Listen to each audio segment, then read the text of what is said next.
Hi, this is Paul with Home Standards Inspections, and this is what I found today. We have a 9-year-old house in West Omaha, and when I got up on the roof, I have several vents that have not been flashed properly on the sides. Shingles should go over the side.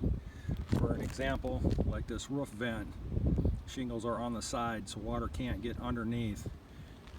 That's the first one I have, and then further down the roof we have a plumbing vent that they did the same thing with, and they caulked all around it. Whether this leaked in the past and that was the solution, I don't know, but the solution would have been to do it right the first time. And then I have another vent here that they did the same thing on.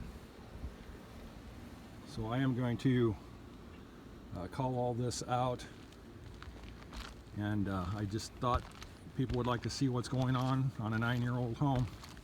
Thank you.